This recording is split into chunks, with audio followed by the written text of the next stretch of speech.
අනුරුද්ධ මහරහතන් වහන්සේගේ බඩේ අමාරුවට ප්‍රතිකාරයක් සඳහා අනවතප්ත විලෙන් පැන් ටිකක් ගේන්න කිව්වා.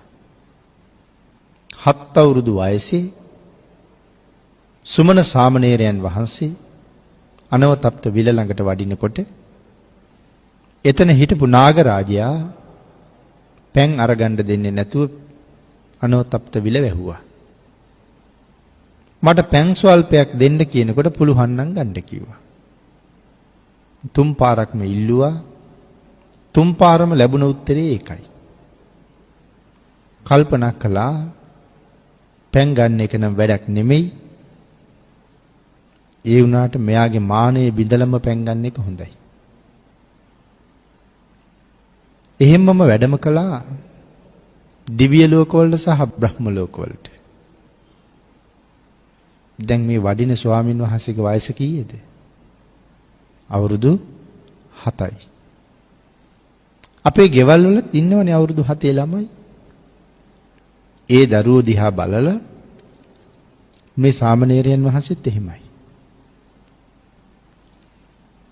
සියලු දෙවියන්ට බ්‍රහ්මයන්ට මතක් කළා අනවතප්ත විලගාව පොඩි යුද්ධයක් තියෙනවා. එන්න බලන්න කියලා. අවුරුදු 7ක් වයස වුණාට මහරහතන් වහන්සේ නමක් කතා කරාම කිසිම දෙවියෙකුට නෑවිත් ඉන්න බෑ. දෙවියෝ රොක්කුණා අනවතප්ත විල වටේට. සාමණේරයන් වහන්සේ ලොකු බ්‍රහ්මකයක් මවා ගත්තා. බ්‍රහ්මකයක් කියහම බ්‍රහ්මකය හරි විශාලයි. සාමාන්‍යයෙන් කොයි වගේද? ධර්මයේ පැහැදිලි කරන තැනක සඳහන් කරන්නේ මගධය වාගේ ගම් 3-4ක් යට වෙනවා කියලා. ඒ කය දරාගෙන මහ පොළොවට බැස්සොත් මගධය වාගේ බිම් ප්‍රදේශ 3-4ක්වත් යට වෙනවා කියලා. අපේ රටට වැඩම කළොත් එහෙම බස්නාහිර පළාත ඉඩමදි. ඒක ඇඟකට. ඒ තරම් විශාලයි බ්‍රහ්මකය. හරි සියුම්. නමුත් කයේ ස්වභාවය. ඒ වාගේ බ්‍රහ්මකයක් මවාගෙන නායාගේ පෙනී මත සක්මන් කරන්න ගත්තා. මොන නාගරාජයෙක් වුණත් මෙච්චර බරක් උස්සගෙන ඉන්න පුළුවන් වෙයි. ටික ටික පෙනී ඇකිලෙන්න ගත්තා. ඒ ඇකිලෙනකොට තල් කඳන් පොල් කඳන් වාගේ ජල ධාරා ඉහළට විසි වෙන්න ගත්තා.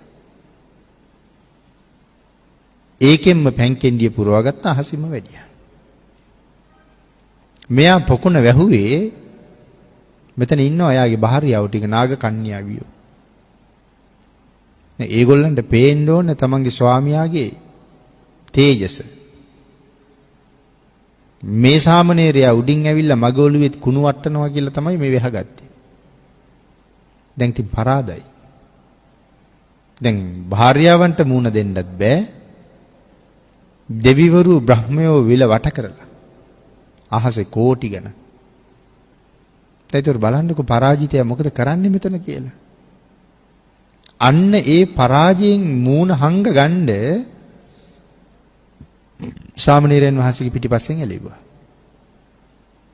උන්වහන්සේ අහසින්ම වැඩලා අනුරුද්ධ මහරහතන් වහන්සේට පැන් එක පිළිගන්නවා. නාගයාත් හරි බලවත්. පිළිගන්නනකොටම නාගයාත් ළඟ. වළඳන්න එපා ස්වාමීනි කැප නෑ කියලා කිව්වා. අනුරුද්ධ මහරහතන් වහන්සේට පැන් එක පිළිගන්නවා. නාගයාත් හරි බලවත්. පිළිගන්නනකොටම නාගයාත් ළඟ. වළඳන්න එපා ස්වාමීනි කැප නෑ කියලා කිව්වා. සාමණේරයන් වහන්සේ සඳහන් කළා ස්වාමීනි කැපයි වළඳන්න කියලා. රහතන් වහන්සේලා බොරු කියන වෙයි. අනුරුද්ධ මහරහතන් වහන්සේ පැන් වැළඳුවා. තුන්වෙනි වතාවටත් පරාදයි. දැන් කේන්තිය ඉහවහ ගිහිල්ලා. ඒ වෙලාවේ සඳහන් කළා ස්වාමීනි මේ සාමණේරයා ආයෙනම් අනෝතප්ත විල පැත්තේ වන්න එපා. මරණවමයි ආවොත් කිව්වා. අනුරුද්ධ මහරහතන් වහන්සේ කතා කරලා නාගරාජයාගෙන් ඇහුවා මේ සාමණේරයා මරන්න. නාගරාජය ඔබ දන්නෝ මරන්නේ නැතියා මේ සාමණේරයන්ගේ එක ලෝම ගහක්වත් හොල්ලන්න ඔබට බෑ කියලා. දන්නව නේද කියලා ඇහුවා. දන්නවා ස්වාමීනි. දන්නවා ස්වාමීනි මට කරපු ලැජ්ජාවෙන් බේරෙන්න මං දුවගෙන ආවි කියලා. සුමන සාමණේරයන් වහන්සේ ළඟට ගිහිල්ලා කතා කරලා කියනවා ස්වාමීනි මීට පස්සේ ඔබ වහන්සේට අනෝතප්ත විලෙන් පැන් ඕනේ වුණොත් මතක තියාගන්න අනෝතප්ත විලගාව ඔබ වහන්සේගේ 16 ඉන්නවා කියලා. ඔබ වහන්සේ වඩින්න එපා. මාව මතක් කරන්න. මම පැන් ගෙනල්ලා දෙන්නම් කිව්වා. එතකොට මේ සුමන සාමණේරයන් වහන්සේ කියලා කියන්නේ අනුරුද්ධ මහරහතන් වහන්සේගේ ශිෂ්‍යයා. 80 මහා ශ්‍රාවකයන් වහන්සේ නමකගේ ශිෂ්‍යයෙක් මේ සුමන සාමණේරයන් වහන්සේ කියන්නේ. එහෙම අවදියේ 80 මහා ශ්‍රාවකයෙක් නොවි මෙහෙම 이르දියක් බලයක් තිබුණා නම් අනුරුද්ධ මහරහතන් වහන්සේට මොන තරම් බලයක් තියෙන්නේ නැද්ද? කොහොම 이르දියක් තියෙන්නේ නැද්ද? උන්වහන්සේ 80 මහා ශ්‍රාවකයෙක්. අනුරුද්ධ මහරහතන් වහන්සේ කියන්නේ දිවස්ලාභීන් අතර අග තනතුර ලැබලා හිටියේ. එහෙමනම් පින්නතුනි මේ කතාව සඳහන් කළේ මේ සතර මහා තෙරවරු. අනික විශේෂයෙන් අනුරුද්ධ මහරහතන් වහන්සේ 80 මහා ශ්‍රාවකයෙකුට වඩා ඉහළින් ඉන්නේ. සතර මහා තෙරවරු අතර. එහෙමනම් මේ සතර මහා තෙරවරුන්ට කොහොම ශක්තියක් ඇද්ද?